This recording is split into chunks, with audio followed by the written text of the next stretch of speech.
नमस्कार दोस्तों, कैसे हैं आप। मैं आशीष दांगी आपका स्वागत करता हूं इस न्यू वीडियो में। आज हम कुछ ऐसी इन्फॉर्मेशन देने जा रहे हैं जो अभी तक हमारे हाथ नहीं लगी, और वो ये है कि डाटा के ऊपर है वो इन्फॉर्मेशन। अब चाहे गोल्डन टाइम हो या मिड टाइम हो, हम चाहते हैं कि जिस डायरेक्शन में भी जो डाटा कंडीशन बनी है, एक बार जो हमने शुरुआत में देखी वो पूरे दिन तक रहे।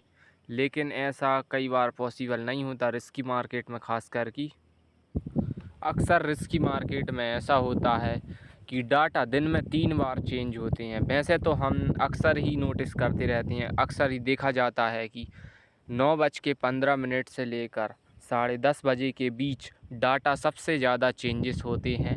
अब चाहे कोई सा भी दिन हो, डाटा सबसे ज़्यादा पॉसिबिलिटीज़ होती हैं डाटा चेंजेस की, और उसमें 2 से 3 बार चेंज हो जाते हैं, शिफ्ट हो जाती हैं, कन्वर्ट हो जाती हैं, कभी ऊपर तो कभी नीचे, कभी ट्रेंड लाइन के साथ चेंज होती हैं, कन्वर्ट हो जाती हैं ट्रेंड लाइन के साथ। जिस साइड ट्रेंड लाइन जाती है उसी साइड डाटा हो जाती हैं।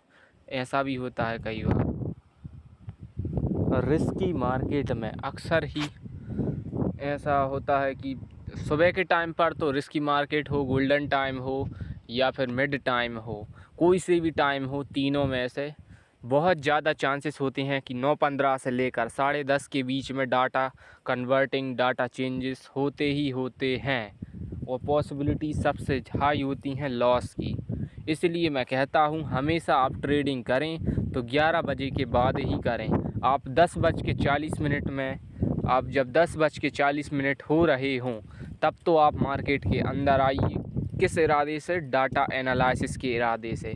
और मार्केट डेप्थ, ओआई डाटा और एस&आर, इन तीनों को बहुत ही परफेक्टली और अच्छे तरीके से ऑब्ज़र्व करें, अच्छी तरीके से एनालिसिस करें, फिर रिज़ल्ट बनाकर टेलीग्राम पे अपलोड करें, फिर आप उसके बाद ही कोई ट्रेड लें। क्योंकि अक्सर क्या होता है, हम 2-4 ऑप्शन चेन के ट्रेंड में मार्केट डेप्थ 1-2 ऑप्शन में ही चेक करते हैं, और थोड़े बहुत ऊपर ऊपर वाई डाटा देखते हैं, और हम हड़बड़ी में ट्रेड करते हैं। सीधी बात तो ये है, हमने थोड़े बहुत डाटा चेक किए और हम तुरंत ट्रेड में हड़बड़ा कर घुस जाते हैं कि कहीं अपॉर्चुनिटी मिस ना हो जाए ट्रेड लेने के लिए। यही तो ट्रैप है भाई ऑपरेटर्स का, आप इसी में फंस जाते हो। आपको हड़बड़ी बिल्कुल भी नहीं करना है, आपको प्रॉपरली एनालिसिस करना है। थोड़ा इंतज़ार सही, दुर्घटना से देरी सही, है ना, ये डायलॉग आपने सुना होगा। तो ये बेहतर होता है। तो आपको डाटा अच्छे से एनालिसिस करना है, फिर ही कोई ट्रेड लेना है, वो भी 11 बजे के बाद ही ट्रेडिंग करना है, समझे आप। बड़े लॉस और छोटे मुनाफे दोनों से अच्छा है कि आप ट्रेडिंग ही ना करें। आप ट्रेडिंग केवल प्रॉफिट के इरादे से करें, लॉस के इरादे से बिल्कुल भी ना करें, है ना।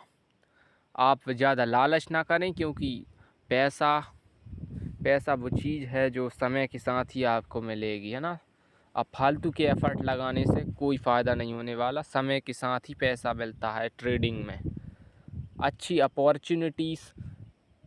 अपॉर्चुनिटीज़ बनने में टाइम लगता है मार्केट में, ठीक है। आपको इंतज़ार करना आना चाहिए।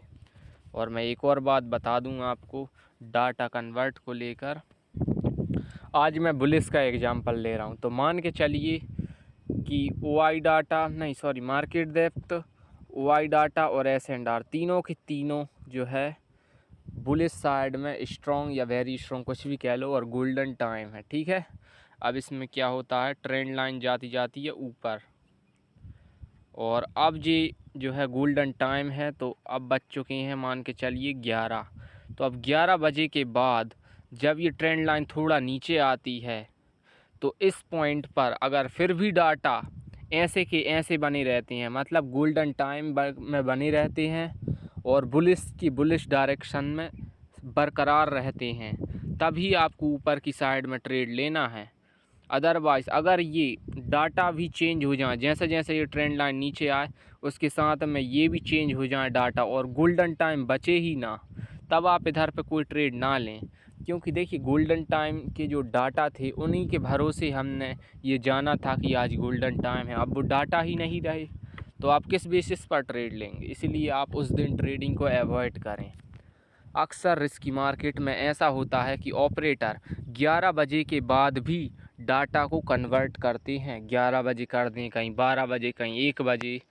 दिन में कम से कम वो 4 बार करते हैं, 4 अलग अलग टाइम पे डाटा चेंज करते रहते हैं। उससे सबसे ज़्यादा लॉस रिटेलर्स को ही होता है, क्योंकि हमें स्टॉक मार्केट आने लगा ये तो वो समझ ही गए। अब वो डाटा कन्वर्ट या चेंज कर कर ही हमें नुकसान दिला सकते हैं, ये उनकी चाल होती है। ठीक है, तो अगर ट्रेंड लाइन नीचे आए और उसके साथ डाटा कन्वर्ट हो जाए या चेंज हो जाए अपोजिट डायरेक्शन में, या फिर साइडवेज हो जाए, या फिर गोल्डन टाइम बचे ही ना, जिसके भरोसे आपने सोचा था कि आप इधर से ऊपर की साइड पैसा लगाएंगे और मार्केट ऊपर जाएगा, तो उस इरादे को भी छोड़ दें और मार्केट को बंद कर दें और ट्रेड लेने का जो भूत सवार था उसे भी निकाल दें दिमाग से। डाटा जिस डायरेक्शन, अब चाहे वो मिड टाइम हो चाहे गोल्डन टाइम हो, जब हम 11 बजे के बाद ट्रेडिंग करें तो हमेशा एक बात आप दिमाग में ठान कर रखें कि आपने जिस पॉइंट का डिसाइड करके रखा है और जिस डायरेक्शन में डाटा पहले स्ट्रॉन्ग थे, आपने अभी भी उधर पर ही वो स्ट्रॉन्ग हैं, तभी आपको ट्रेडिंग करनी है, अदरवाइज़ आपको ट्रेडिंग नहीं करनी है। मान के चलिए ये इधर था, मान के चलिए ये ऊपर की साइड के आज डाटा है, ठीक है। अब मार्केट नीचे आया लेकिन डाटा चेंज हो गए हैं, डाटा पहले जैसे नहीं रहे, तो फिर आप किस बेसिस पर लेंगे ऊपर की साइड ट्रेड? इसलिए उस दिन ट्रेड ना लें। और अगर नीचे आया है और अभी भी डाटा उसी डायरेक्शन में स्ट्रॉन्ग है, मतलब गोल्डन टाइम की गोल्डन टाइम में ही स्ट्रॉन्ग है, वो बुलिश साइड में तीनों डाटा स्ट्रॉन्ग थे, गोल्डन टाइम था, वैसे के वैसे अभी भी वो बरकरार हैं, वैसे के वैसे हालात में वो टिके हुए हैं, तब आप ट्रेड ले सकते हैं। और अगर वैसे ना हो तब ना लें, ठीक है। तो डाटा एक डायरेक्शन में पूरे दिन के लिए सेट हो जाएं, ये बहुत अच्छी बात है और तभी आपको ट्रेडिंग करनी चाहिए। मेरी बातों को ध्यान से सुनने के लिए धन्यवाद। आई होप आप ट्रेडिंग में खूब तरक्की करें, खूब आगे बढ़ें और बिल्कुल भी नुकसान ना करें। आप हमेशा एक सक्सेसफुल और प्रॉफिटेबल ट्रेडर बने रहें। मेरी वीडियो को देखने के लिए धन्यवाद।